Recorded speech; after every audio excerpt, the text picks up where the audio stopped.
Αν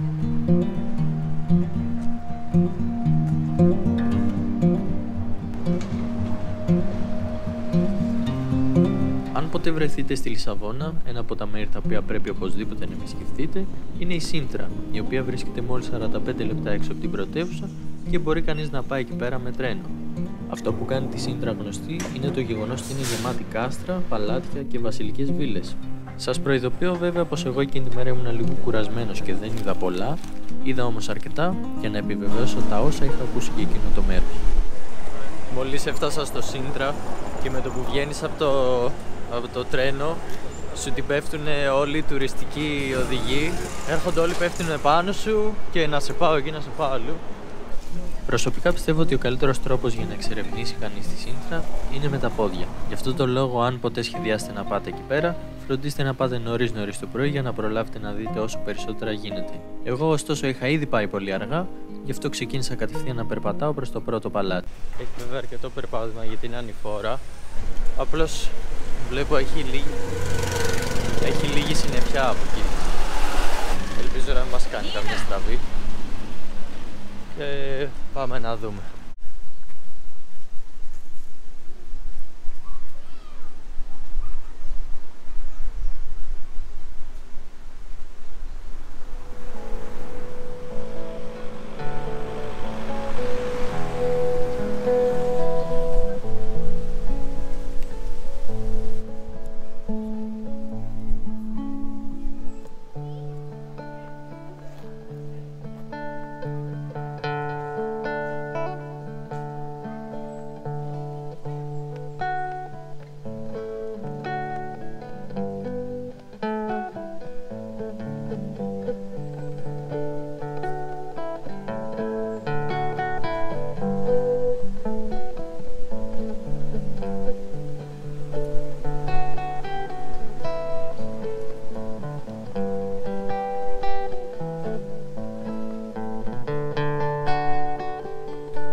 Το Σίντρα είναι περιοχή παγκόσμιας κληρονομιάς της UNESCO λόγω της αρχιτεκτονικής της και θα παρατηρήσετε εδώ πέρα ότι ακόμα και τα σπίτια μοιάζουν με παλάτια.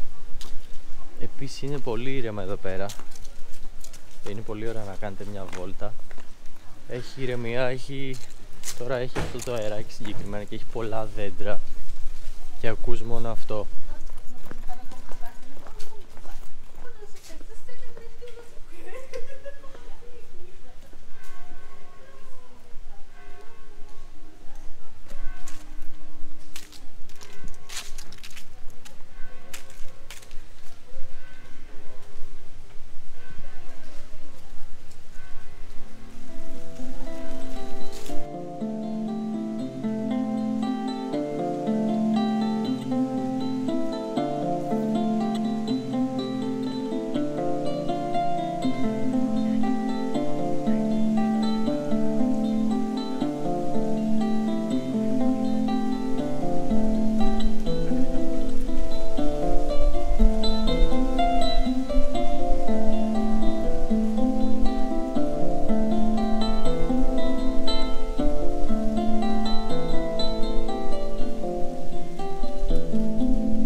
Επίσης η περιοχή εδώ έχει πάρα πολλούς ποδηλάτες.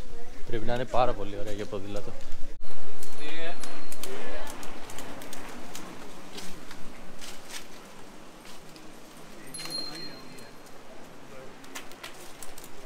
Χάζεψα λοιπόν τους ποδηλάτες και το τοπίο που είχα γύρω μου και μετά πολλά έφτασα στο παλάτι Quinta da Regaleira, το οποίο ιστορικά δεν είναι τίποτα παραπάνω από μια βίλα που άλλαζε συνεχώς πλούσιους ιδιοκτήτες, μέχρι που ήρθε μια ιαπωνική κατασκευαστική και το αγόρασε.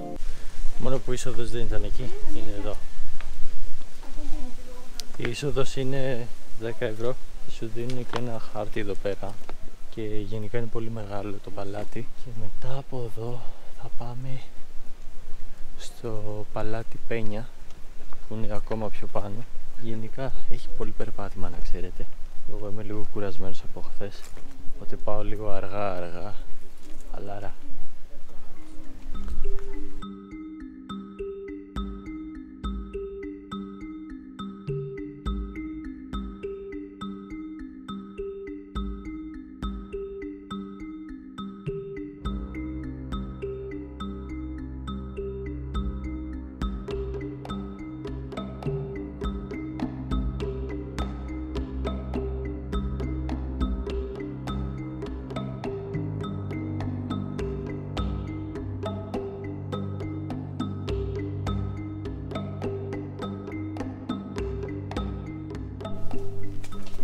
παλάτι είναι πραγματικά τεράστιο. Δηλαδή αυλή και μόνο, άμα θες να τη γυρίσεις όλη, θες τουλάχιστον μία ώρα.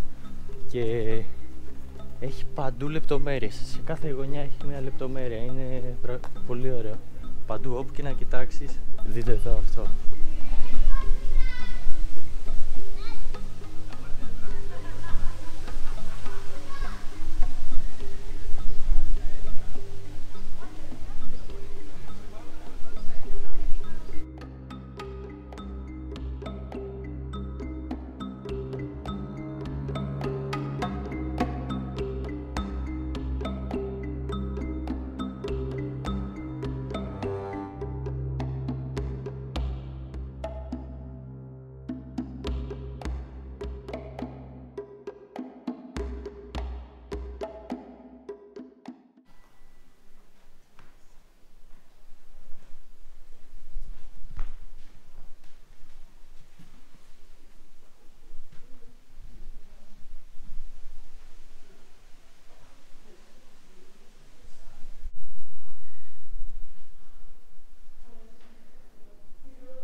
Είναι ο αρχιτέκτονας του παλάτιου.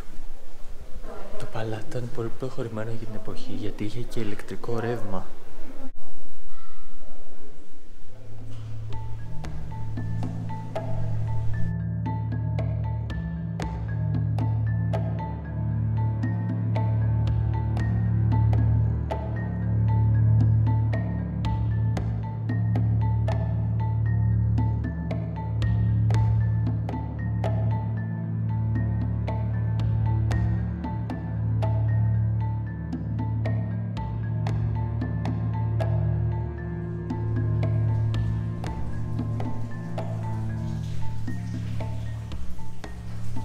Η αυλή του παλατιού δεν θυμίζει τόσο πολύ παλάτι, αλλά πιο πολύ σκηνικό από ταινία. Μια σκηνή γεμάτο γοτθικά σκαλιστά, μικρές σπηλιές τις οποίες ακούς ένα νερό να στάζει και έχει και κάτι υπόγειες στοές σαν αυτές εδώ πέρα.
Περισσότερες στοές οδηγούσαν σε μία λίμνη ή σε ένα συντριβάνι.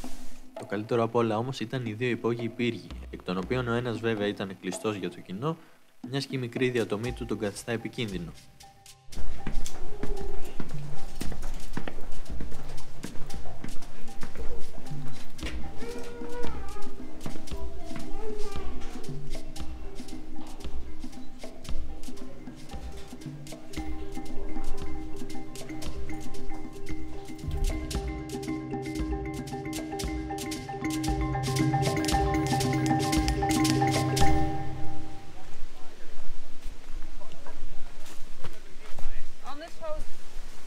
πας στο κάστρο Μούρης περνάς μέσα από ένα πολύ ωραίο παρκάκι που έχει μέσα και κάτι καφετέριες και έχει πολύ πράσινο. Επίσης εδώ κοντά έχει και ένα πεδίο αναρρίξης πάνω σε αυτόν εδώ το λόφο. Και αυτή τη στιγμή μόλις βρήκα τον τοίχο με τις διαδρομές. Ξεκινάνε γενικά από 6α από ό,τι βλέπω. Ναι, γύρω εκεί 6 με 7 και έχει πάρα πολλές διαδρομές. Πολλές. Πόσες? 72 διαδρομές. Και όλα αυτά καταλήγουν εδώ στο κάστρο. Οπότε άμα έχετε και όρεξη για να ρίξει, φέρτε εξοπλισμό.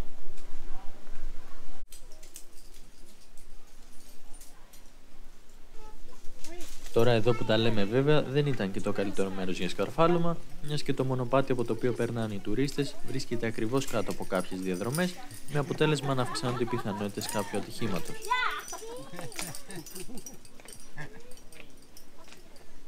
Συνάντησα κάποιους αναρριχτές εκεί και μου είπαν ότι οι 50 διαδρομές είναι ενεργές, είναι καθαρές για να ανέβεις. Έχει και πεντάρες και πάνω έχει κλειστό ρελέ, just to know. Αυτά.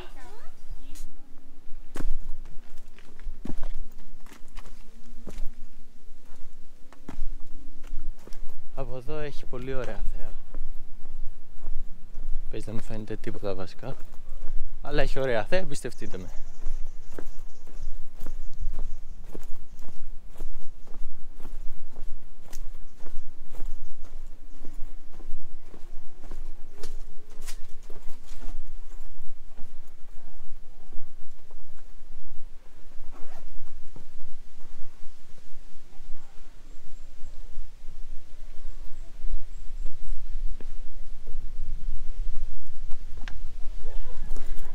Να ξέρετε ότι για να πάτε στο κάστρο έχει πάρα πολύ περπάτημα, δηλαδή άμα έχετε περπατήσει τις προηγούμενες μέρες στη Λισαβόνα ή δεν ξέρω εγώ πού, σκεφτείτε το λίγο, και είναι όλο ανηφοριά. Επίσης η είσοδος για το κάστρο είναι 8 ευρώ, αλλά τις Κυριακές, που σήμερα κατά τύχη είναι Κυριακή, είναι δωρεάν για όλους. Ή τουλάχιστον έτσι έγραφε ένας ενημερωτικός πίνακας που συναντήσαμε μέσα στο πάρκο και έπεισε εμένα, τον budget traveler και τους υπόλοιπους τουρίστες να πάμε προς το κάστρο. Όταν όμως φτάσαμε εκεί πέρα, μας είπαν ότι η προσφορά ισχύει μόνο για τους κατοίκους του Σίντρα. Έτσι, παραπονεμένοι τουρίστες εμείς, το παίξαμε ιστορία και φύγαμε προς το παλάτι Πένια. Το οποίο αποφάσισα επίσης να σκυπάρω στη συνέχεια, μιας και το στομάχι μου με παρακαλούσε να κατηφορήσουμε προς τον πολιτισμό. Αλλά εντάξει, ναι, έχω ήδη δει τη θέα από εδώ πάνω, γιατί για να φτάσει στο κάστρο που είναι εδώ, περιφερειακά περπατάς όλο το λόφο, οπότε έχεις δει όλη τη θέα. Τώρα από εδώ πέρα, γύρω στη μισή ώρα περπάτημα, είναι το παλάτι Πένια, το οποίο βρίσκεται στον δίπλα λόφο από το κάστρο. Εγώ βασικά δεν θα πάω, έχω ήδη ανέβει, έχω ήδη δει τη θέα από εδώ. Και το μόνο που θέλω είναι να πάω να φάω τώρα. Από εδώ έχει και ένα πολύ ωραίο μονοπάτι να πάτε για περπάτημα. Και από εδώ πάω στο κάστρο. Και από εκεί έχει πολύ ωραία θέα. Αλλά εγώ δεν έχω ενέργεια και θα πάω να φάω.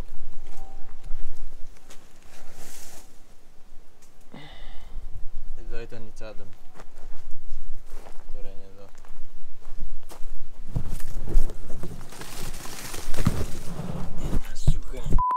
Αυτό εδώ είναι το Sintra National Palace. Είναι πιο πολύ σαν μουσείο μέσα και εντάξει, δεν είναι και πολύ ιδιαίτερο. Δεν με πολύ ενδιαφέρει και βασικά κιόλας. Αλλά είναι ωραίο να έρθετε να κάτσετε λίγο να το χαζέψετε. Και έτσι απότομα λύγει και αυτό εδώ το επεισόδιο, μιας και κάπου εκεί έληξε και η εκδρομή μου. Η αλήθεια είναι ότι για αυτό το μέρος πήρα μια πολύ μικρή γεύση, αλλά ήταν αρκετή για να βγάλω το εξής συμπέρασμα. Πως όσα κάστρα και παλάτια κι αν χτίσουμε, πάντα η φύση θα έχει χτίσει κάτι πιο όμορφο προηγουμένως. Είπα και ήπια λίγο από το τσάι μου.